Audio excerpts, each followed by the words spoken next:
Hi guys, in this very lesson, we're going to be solving the questions we're given as a take home in our previous lesson on the law of multiple proportion.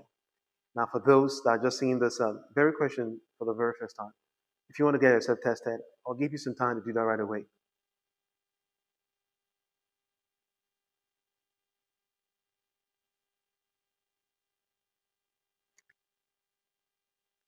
Welcome back, guys. Quickly, let's see how many of us solved this question correctly. Let's see if you got the solution right or wrong.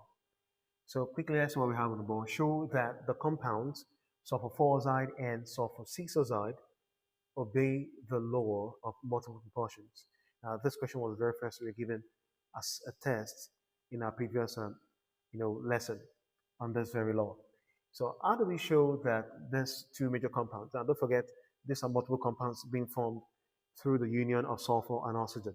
So sulfur 4 oxide is the first compound and sulfur 6 oxide is the next compound. So how do we show that these two major compounds obey the law of multiple proportion? Now let's see how we're going to do that.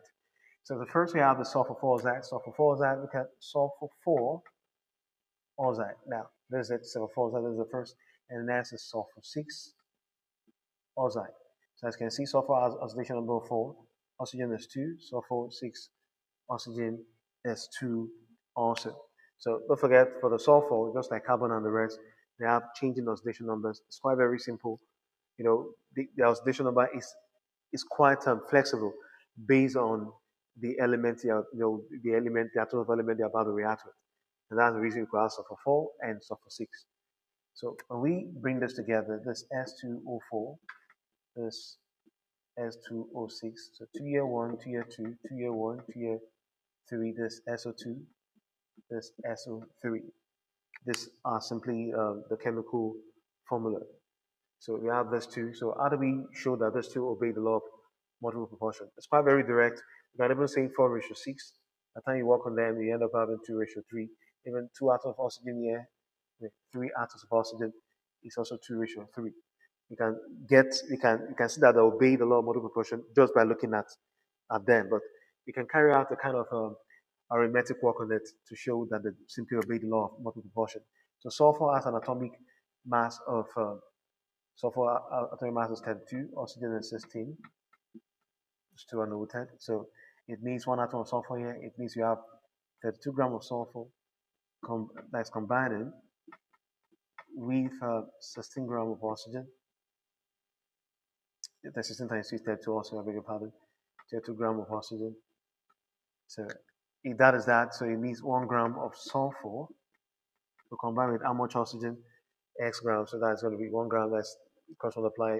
1 gram will combine with 1 gram of oxygen mathematically. So we're done with that. This from the first experiment, from the first compound. So let's look at the second compound. The second compound, we have SO3. This is what we have right here, sulfur 6 oxide. So right here, what we have is 32 grams of sulfur combining with 16 times 3 is 48 grams of oxygen. So if 32 grams of sulfur combines with 48 grams of oxygen, it means 1 gram of sulfur to combine with what? So that's 48 divided by 32. So let's quickly do the math. It's 48 divided by 32. It gives us 1.5. So that's 1.5 gram of oxygen. 1.5 gram of oxygen. So right here we have 1 gram of sulfur combined with 1 gram of oxygen. Let's say 1 gram of sulfur also. So you have a constant gram of sulfur. 1 gram of sulfur, 1 gram of sulfur. So we don't really have a reason with that. So you're going to get the ratio of those two. 1:1.5. So 1 gram of oxygen to ratio 1.5 gram of oxygen. So 1:1.5. What I'm going to get this, we can use this to divide both sides. It's just 1.5. 1.5. So this will give us 10 over 15, 2 over 3, ratio 1. So when we do this, we end up having 2:3.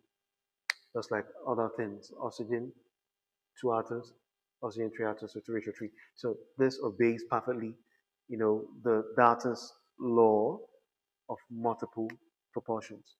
As simple as that. So that's that. There's a solution for the very first take home. So if you found this very lesson helpful, please subscribe to this very channel at EduMosaic. And please also follow me at Revelation over Facebook and share this lesson with others. See you in the next lesson.